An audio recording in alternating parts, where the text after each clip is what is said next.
you when it's convenient for me. Baby, I love you when I'm in your vicinity. Baby, I love you, you put money in my pocket. I need a place to hide your door, don't lock it. Use your deodorant, mouthwash, and toothpaste. Listen to me tell the things I love to hear me say. Boost my feeling that by someone I am wanted, in the arms to which I stray. It's not hard to find love. It's hard to make love wherever you are. It's hard to discipline yourself and listen to everything around you.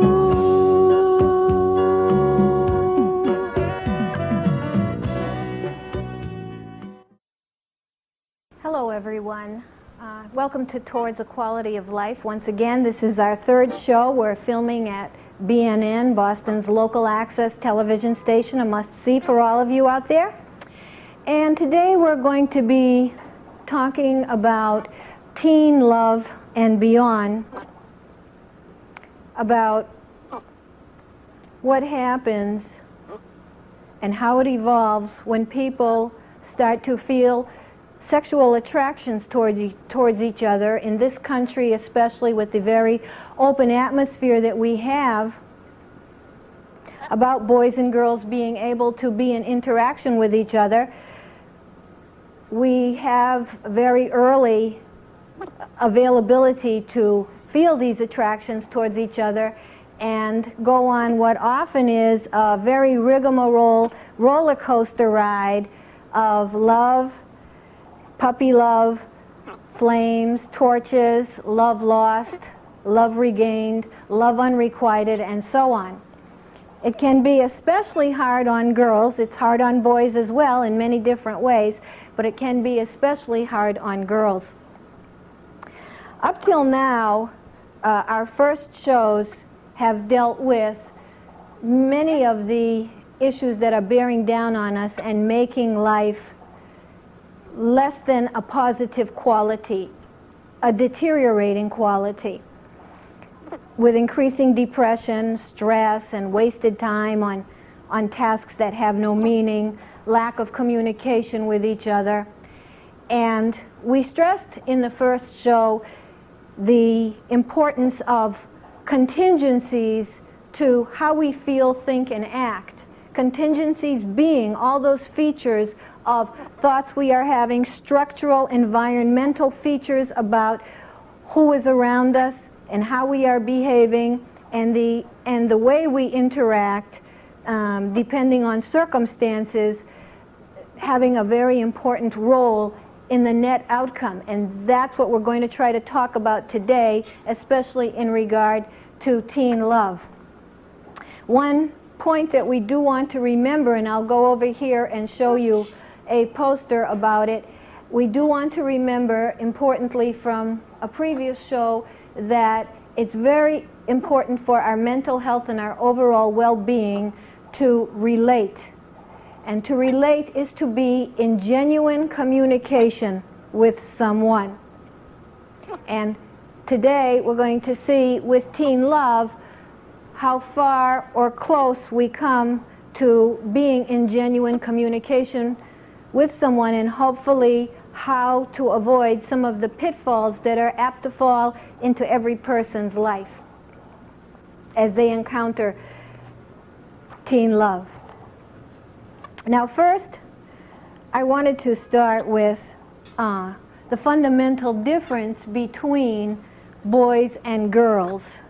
Not from their anatomy and biology, which of course is different, not from their hormonal systems, and not from their physicality, but the difference in the behavioral responses, the difference in the way girls feel and boys feel when they encounter each other.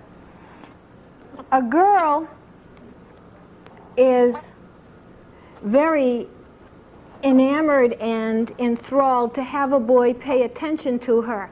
And as some people have said on the subject, in the early years, when a girl gets attention from a boy, especially a boy that she fancies, she abandons everything. She can tend to lose it. It's a total consuming emotional response. And she falls hard and getting off on the idea that the boy is attracted to her. And the boy is more just seeing in the girl more directly something that he desires, whereas the girl is feeling great that she is getting the attention of someone who desires her. So the psychology of the feeling between the two is quite different. The girl needs to see that the boy cares and wants her and goes along with his attentions. And he, of course, has more demanding urges and probably just has a more direct feeling about the situation, whereas as the girl tends to be liking to please and, you know, happy over the fact that she is being attended to. And I believe that the raw urges for sexuality exist, of course, in both. However, in the boy, they might be a bit more direct, whereas in the girl, they would come after a long series of being paid attention to, being treated with respect, being communicated with, and being felt to be someone or something that is cherished. Now, actually, a lot of females, and you can see this if you talk to your friends, those of you who are girls out there watching, actually feel like they would die for boys. I know that might sound strange to some of you in this day and age. Even us females who are no longer teenagers might feel like we would die for boys. We fall, and we fall very hard. And when we do, there is no room for thinking about it in a logical, orderly fashion. So, as I'm saying, the sex might happen between a boy and a girl at these early stages or at any stage, but on a different wavelength basis, the part of the girl being moving along with the sexual thing because it may be expected, or it may be thought of as a thing to do, or it's advertised on television everywhere, or one wants to please, or one feels the wants and needs of the partner, and you know, and of course there are desires on one's own part too, but sex happens. And the unfortunate part about this is that a lot of the great woundings we have start from at least one point from this stage, great woundings of finding out after falling and having a crush that the boy, for example, in the female case, is not there. You wake up in the morning or the following week, and you find out you really don't mean anything or all that much to a boy.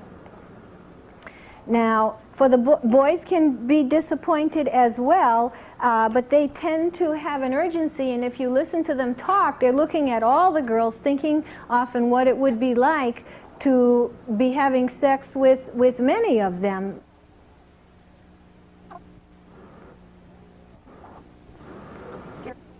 Boys fall too, but generally speaking, and of course these are all generalities, that means in more than often instances, girls fall extraordinarily hard, and sometimes more than one time, as they have these crushes on boys. And as Rod Stewart pointed out, the first cut is the deepest. And that's what we're talking about here, trying to give you some awareness of what to be on the lookout for, of how you're apt to behave and how you're apt to get carried away and to be very wounded and perhaps repeat acts that try to get what you're really searching for, which is adoration and respect and friendship and reverence from a male, rather than disappointments. I would say to you, one good way to be in check with yourself about this for both males and females, is to go on how somebody behaves towards you rather than how you feel about them or how you wish they would feel about you. Don't listen to items like them not calling you and telling you some reason or excuse as to why they don't do it, or being unreliable, or not truly being your friend, and putting up with that. Be very worried to see, slowly but surely, in a gradual progression, whether somebody who is courting your favor is in fact someone who wants to know you, who is behind you, who will be reliable, who does respect you, and who is not in it, whether they realize it or not, just for the momentary sexual event that leads to such great hurt and pain. Now, there's so much in the media about sexuality, doing it, and so forth. That is well and good. We love sex. We are sexual creatures, and sex is a beautiful thing. But sex is no claim to fame, because anybody can have sex. I mean, almost 100% of the population has his or her genitals, and it's not something supremely amazing that there is such a thing as sex. We ought to put sex into perspective, into the very private and hopefully beautiful event that it can be. What it's hard to get, rather than sex, is love and adoration and respect and friendship and reliability. That is what's so hard to get. It's very easy to get sex, so be careful of being sidewinded by attentions that thrill you and lead you to feel so enamored that may, in fact, if you were to be judging by behaviors, be known to be leading you into the great abyss of disappointment and despair. And you also don't want to be objectifying sex once you do become disappointed, and just have a compulsion to repeat the sexual act, and be in competition with other females, trying to win the favor of males, and so on. Some of these kinds of traps that can happen along the way. You want to try to live your life with courage, beauty, and grace.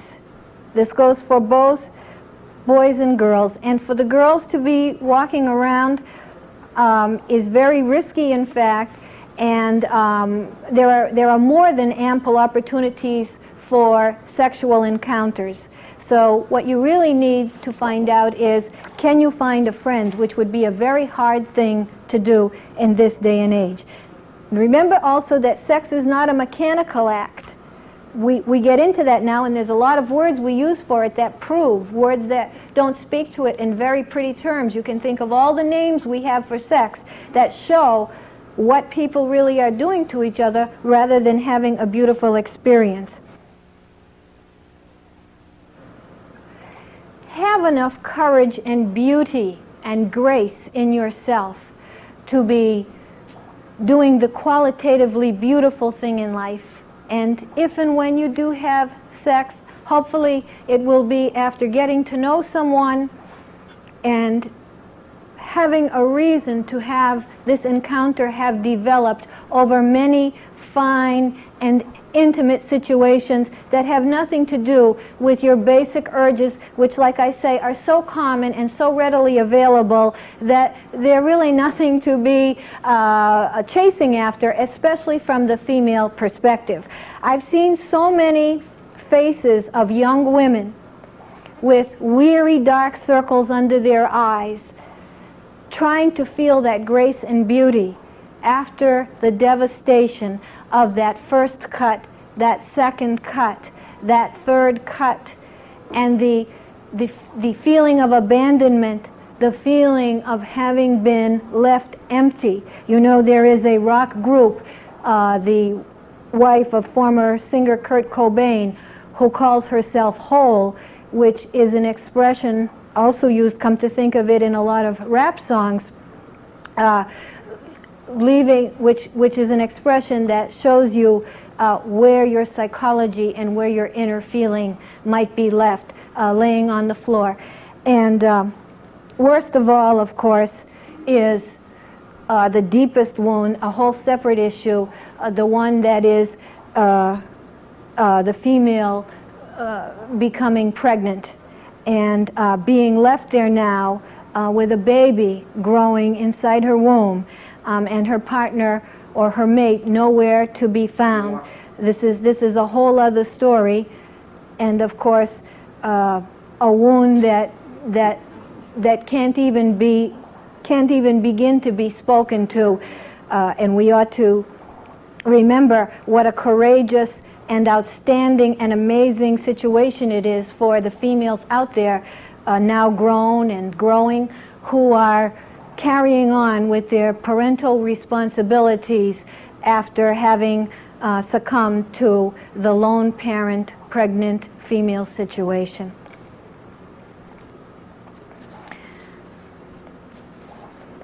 So, I hope in this short time that I'm trying to say these things to you, it can make some sense and sink in, because the female is a glorious and wonderful part of the human species that must rise to the occasion of her thorough courage and grace. And please, don't try to be aware of in yourself belittling it for using it in nasty ways and flaunting ways and weapon-like ways and competitive ways and ways where you're compelled to repeat your mistakes to try to get what you truly desire, which is love and adoration and beauty, and love and adoration and beauty which you should give in return, by the way, so that we have a beautiful and wonderful harmonious thing going on between the sexes, which can act as a complementary fit, where the one is supporting with the reverence and the other is supporting with the feedback, love, as it is given and given back in mutuality and great care and consideration, each fulfilling his side of the yin and yang. Now I'd like to hear from our great master about some of these situations, Mr. Otis Redding, singing Pain in My Heart.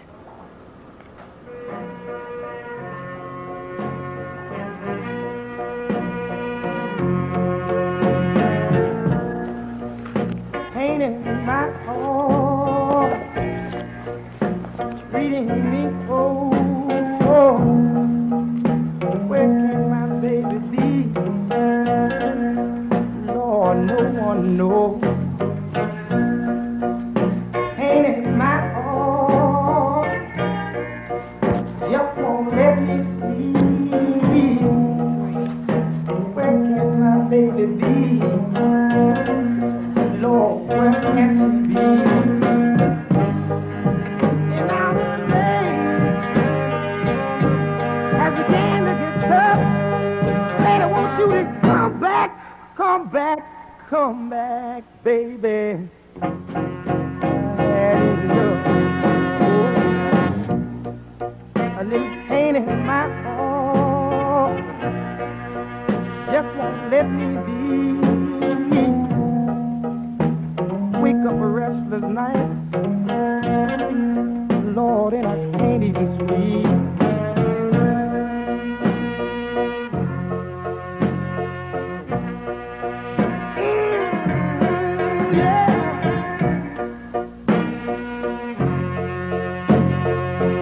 Stop this little pain in my heart, and all the day has begun to get rough. Lord, I want you to love me, love me, love me, baby, till I get enough. Oh, pain in my heart, little pain in my heart. Stop this little pain in my heart. Stop this little pain in my heart. Someone stop this pain. Someone stop this pain. Oh. Yes, ladies and gentlemen, and especially to the young teenage females for the moment, above all, you are not a baby maker, an oven to bake a baby. You are not a receptacle for a penis. You are not something good to the touch. You are not good to the taste. You are not a prized possession or a score. You're not a whore or a slut or a hag or a nag or a bitch or a box.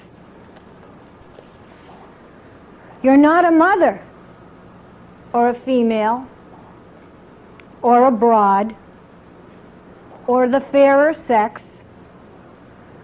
or, God forbid, a pussy. You are a human being, worthy of love and respect, giving love and respect, using your head, which is very hard to do, as I explained before. When your emotions take over, we've all been through it, when your emotions take over, goodbye to your head. Using your head, understanding your heart, and having the courage to stand by it, to not be wasted over your emotions, to not fall over your emotions. I mean, what's in it for you? A baby? A broken heart? Sexually transmitted diseases? A void and hollow appearance to your beauty and charm, to your strength, and to your value? There are landmines everywhere you go, like I say. To get male attention, especially now to the females, is almost too prevalent. You won't be able to avoid it, so be careful of the flattering feeling that this might give you, and be careful of the landmines wherever you go. And remember, too, Anita Hill, who stood up to some of those landmines. Remember how the needs of what you're all about and what the male may be about, of male desires versus female's feelings of being engrossed in male attention and her natural inclination to passivity and desire to please and desire to love a man. Desire to love a man. But not for nothing. Not for the proverbial one-night stand. Not for instant sex. Not for unreliability. Not before someone becomes your friend.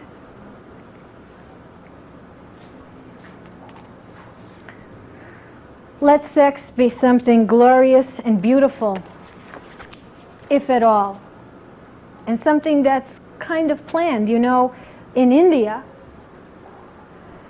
there's an old tradition of what's called Tantric Buddhism, and in this tradition, when people have sex, it's something they plan for,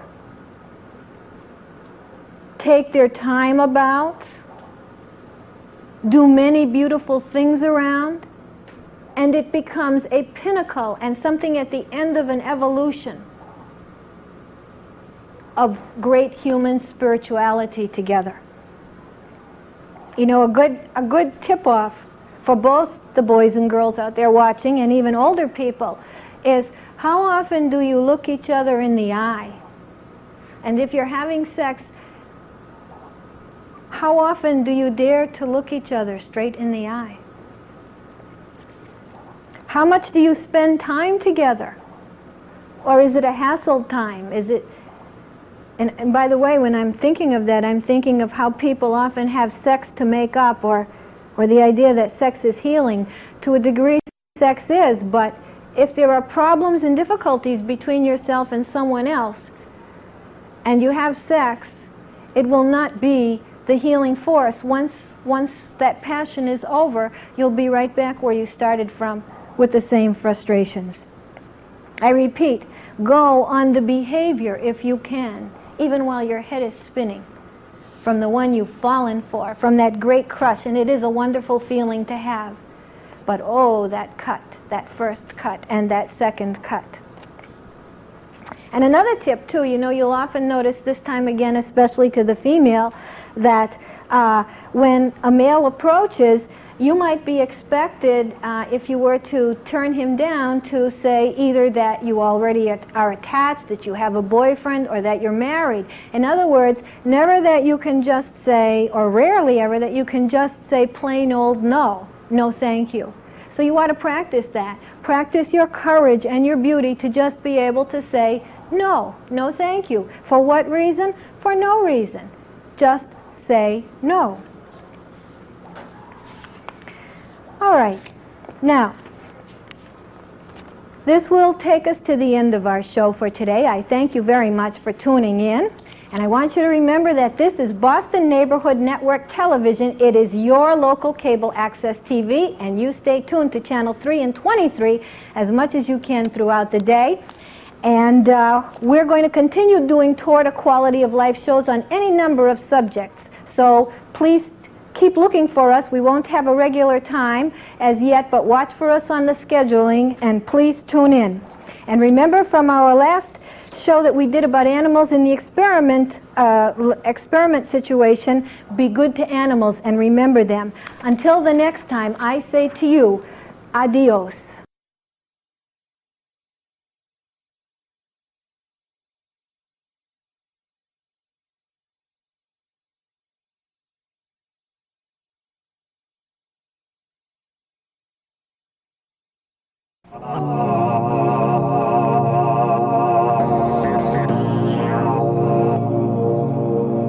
Fun and it's one, it's a cosmic powwow, cosmic powwow, cosmic powwow, cosmic powwow.